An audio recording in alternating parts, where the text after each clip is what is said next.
मेरे प्यारे श्रोताओं, स्वागत है आप सबका आपके पसंदीदा प्रोग्राम में जिसका नाम है सुहाना सफर विद अन्नू कपूर।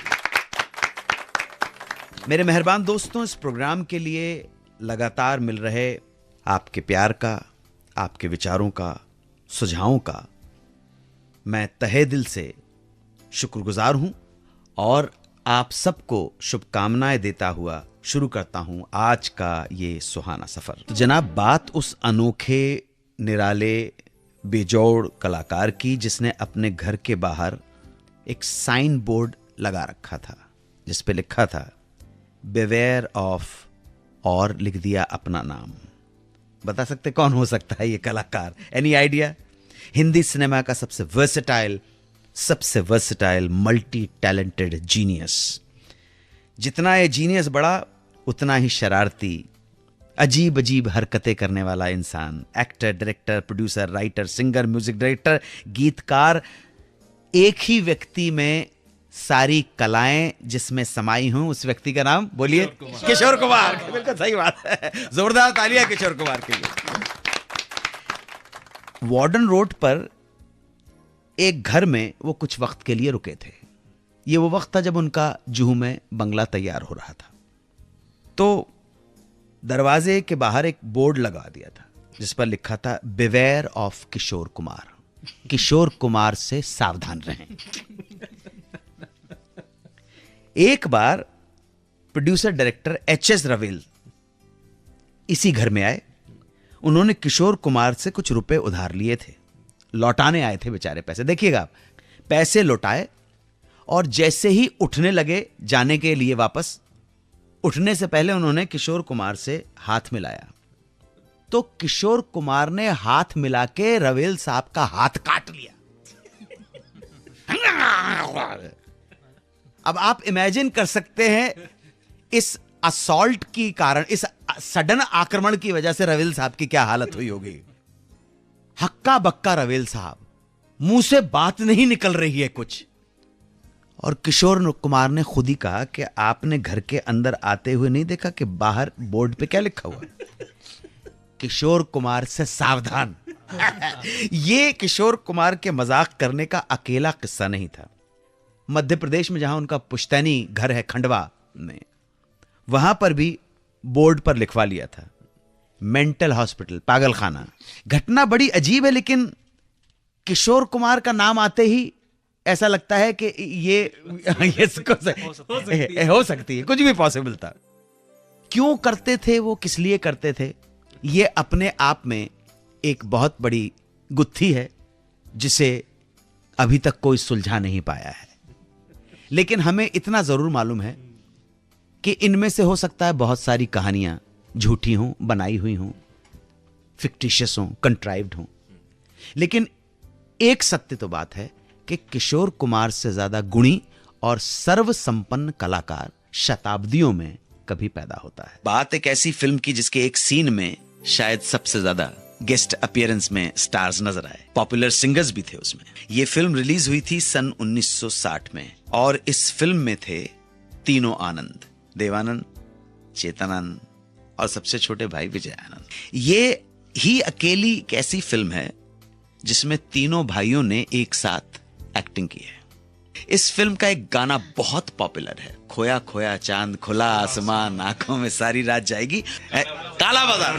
काला बाजार, काला बाजार। काला बाजार में एक सीन है जहां देवानंद, जो उनका कैरेक्टर है, एक फिल्म के प्रीमियर का टिकट ब्लैक करते हैं। यह सीन पिक्चराइज किया गया था सन 1957 में, जब मदर इंडिया का प्रीमियर हो रहा था। जनाब, ये एक्चुअल शूटिंग मदर इंडिया के एक्चुअल प्रीमियर के दौरान की गई थी।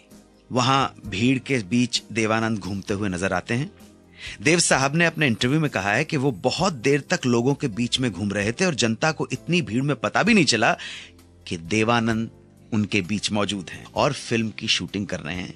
ये सीन अगर आप गौर से देखेंगे काला बाजार में, तो इसमें आपको जो स्टार्स नजर आएंगे, दिलीप कुमार, गीता दत्त, गुरुदत्त, राजकुमार, राजेंद्र कुमार, सोहराब मोदी, मुकरी साहब भी दिखेंगे आपको, नरगिस जी भी दिखेंगी, नादरा जी भी दिखेंगी और निम्मी जी भी दिखेंगी, और इसके अलावा जो सिंगर्स भी दिखेंगे आपको, लता जी दिखेंगी, किशोर कुमार दिखेंगे और रफी साहब दिखेंगे। तो आप समझ सकते हैं कि ये अपने आप में सीन बहुत हिस्टोरिक सीन है कि मुझे ऐसा लगता है कि जहां तक मुझे ये जानकारी है, किसी भी फिल्म के किसी भी सीन में इतने सादा स्टार्स कभी नजर नहीं आए हैं। और वो फिल्म थी काला बाजार। प्राण किशन सिकंद यानी कि प्राण साहब, जोरदार तालियां प्राण साहब की स्मृति में। प्राण साहब को बड़े होने तक भी अपने जन्म का दिन पता नहीं पड़ा था। उन्हें यह पता था कि उनकी पैदाइश 1920 में फरवरी के महीने में हुई है। अब जब वो बड़े हुए और अपना ड्राइविंग लाइसेंस बनवाने गए तो एक फॉर्म भरना था जिसमें उन्हें एक वो था कि अपना जन्मदिन लिखिए, डेट ऑफ बर्थ क्या है। ये फॉर्म भरते हुए उन्हें याद आया कि बुआ जी ने एक बार प्राण साहब को बोला था कि तुम फरवरी के महीने में पैदा हुए थे। इस बात को याद करते हुए और सही मानते हुए प्राण साहब ने अपनी डेट ऑफ बर्थ लिख दी 22 फरवरी 1920। अब यही उनकी ऑफिशियल डेट ऑफ बर्थ बन गई। तो प्राण साहब की बात को भी लोगों ने मान लिया। कुछ साल गुजर गए। प्राण साहब लाहौर में काम करते थे फिल्मों में। उनके बहुत से इंटरव्यूज मैगजीन्स में आने शुरू हो गए, अखबारों में लिखा जाने लगा उनके बारे में। तभी एक आर्टिकल में उनकी डेट ऑफ बर्थ भी छप गई। किस्मत से ये आर्टिकल दिल्ली के बल्ली महारान, पुराने दिल्ली में एक मोहल्ला बल्ली महारान मोहल्ले के कुछ बाशिंदों ने भी पढ़ लिया। अब मैं आपको बताना चाहूंगा कि प्राण साहब दिल्ली के इसी मोहल्ले में पैदा हुए थे। तो इन लोगों में, इसी मोहल्ले में एक शख्स थे जो उस जमाने में जब प्राण साहब पैदा होते दिल्ली म्युनिसिपैलिटी में काम किया करते थे और प्राण साहब की फैमिली को जानते भी थे। उन्हें याद आया कि प्राण साहब, ये बच्चा प्राण जो पैदा हुआ उन्हीं के सामने पैदा हुआ है और 22 तारीख फरवरी की तो नहीं जमती है। तो इस आदमी ने, जो बल्ली महारान के जो शख्स थे, उन्होंने म्युनिसिपैलिटी के रिकॉर्ड्स निकलवाए और बड़ी मेहनत करके ढूंढ ढांड के प्राण साहब के जन्म की असली तारीख निकलवाई। और फिर मोहल्ले के लोगों के कहने पर उन्होंने प्राण साहब को एक चिट्ठी लिखी। चिट्ठी में था, हमने आपका आर्टिकल पढ़ा, आर्टिकल में छप गया था कि 22 फरवरी 1920 को आप पैदा हुए, मेरे सामने आप पैदा, म्युनिसिपैलिटी में काम करता था, बल्ली महारान, मैं आपके परिवार को जानता हूं, मैं उम्र में बाप के समान हूं आपका, और मेरे सामने आप पैदा हुए थे। और दरअसल म्युनिसिपैलिटी के रिकॉर्ड्स के हिसाब से आप 22 फरवरी नहीं 12 फरवरी 1920 को पैदा हुए। बल्ली महारान मोहल्ले के सारे बाशिंदे बहुत खुश हो जाएंगे अगर आप हमारे खत का जवाब एक्नॉलेज करेंगे और उस खत का जवाब देंगे। प्राण साहब को जब ये लेटर मिला तो बहुत खुश हुए। उन्होंने तहे दिल से बल्ली महारान मोहल्ले के, जिस मोहल्ले में पैदा हुए थे, उन सब के बाशिंदों को शुक्रिया का खत भेजा, धन्यवाद दिया। तो इस तरह से प्राण साहब को असली डेट मालूम हुई। खय्याम साहब का असली नाम था मोहम्मद जहूर खय्याम हाशमी। संगीत के फील्ड में जब स्ट्रगल कर रहे थे तो इन्होंने गुरु बनाया हुस्नलाल भगत राम जी को। बहुत मशहूर संगीतकारों की जोड़ी थी। हुस्नलाल जी और भगत राम जी के एक और शागिर्द भी थे, रहमान साहब। तो इन्हीं के साथ काम करते हुए खय्याम साहब की मुलाकात हो गई रहमान साहब से। दोनों के बीच में ट्यूनिंग हो गई और इन्हें मौका मिल गया 1947 की फिल्म, एक पंजाबी फिल्म है हीर रांझा। दोनों जब इस फिल्म का संगीत कर रहे थे तो बात आई कि जोड़ी का नाम क्या रखा जाए। नाम क्या करेंगे यार, फिल्म तो मिल गई लेकिन क्या करेंगे। रहमान खय्याम रखें। तब इनके गुरुओं ने, हुस्नलाल जी ने और भगत राम जी ने, इन्हें सुझाव दिया कि ऐसा करो, जैसे तुम्हारे गुरु हैं हुस्नलाल भगत राम, वैसे ही तुम्हारी जोड़ी भी है, तुम अपना नाम शर्मा जी वर्मा जी रख लो। हिंदुस्तान का वो जमाना बहुत सेक्युलर जमाना था। धर्म के नाम पर ये वायलेंस और इतनी कंफ्यूजन, गलत फहमियां आई नहीं थी। तो गुरु के कहने पर खय्याम और रहमान दोनों ने अपना नाम रख लिया शर्मा जी वर्मा जी। पहली फिल्म में काम ही किया था कि हो गया हिंदुस्तान का बंटवारा, हिंदुस्तान पाकिस्तान, और हालात कुछ ऐसे हो गए कि वर्मा जी यानी कि रहमान साहब को पाकिस्तान जाना पड़ा और रहमान साहब यानी कि वर्मा जी बिछड़ गए शर्मा जी से और शर्मा जी अकेले रह गए, यानी खय्याम साहब अकेले रह गए। स्ट्रगल करते करते खय्याम साहब को एक फिल्म मिली जिसका नाम था फुटपाथ।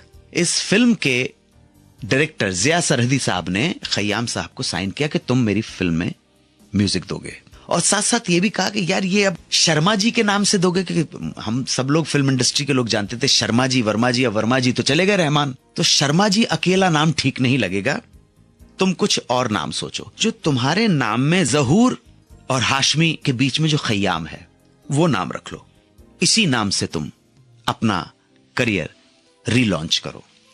तो जहूर खयाम हाशमी साहब ने जिया सरहदी साहब की बात मान ली और बन गए खयाम। बात उस जमाने की है जब देवानंद फिल्मों में काम करने के लिए, हीरो बनने के लिए गुरदासपुर पंजाब से आ गए बंबई। स्ट्रगल जारी था।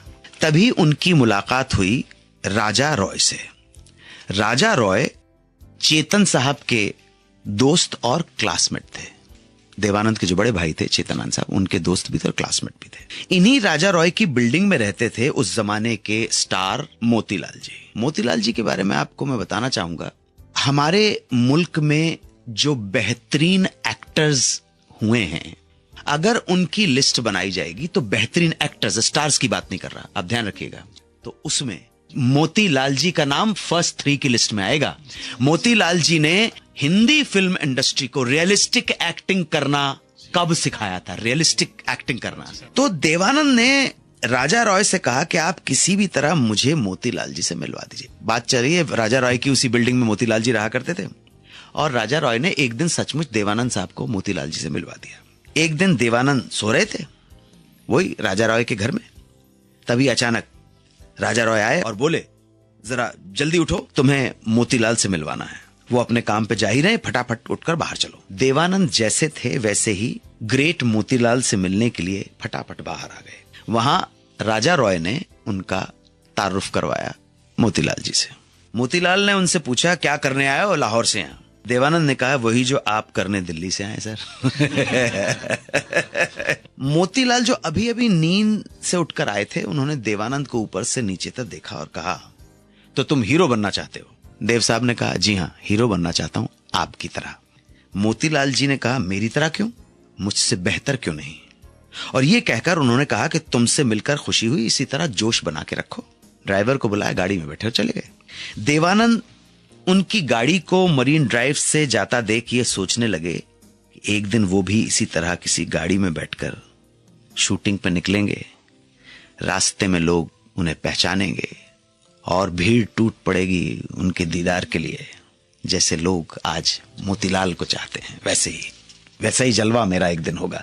ख्वाब देखने का सबको है। इस घटना के कुछ सालों बाद जब देवानंद के कदमों ने कामयाबी को छुआ और वो बन गए स्टार, और उनकी दूसरी मुलाकात हुई मोतीलाल जी से फिल्म असली नकली में, जहां देवानंद हीरो थे और मोतीलाल जी कर रहे थे कैमियो रोल।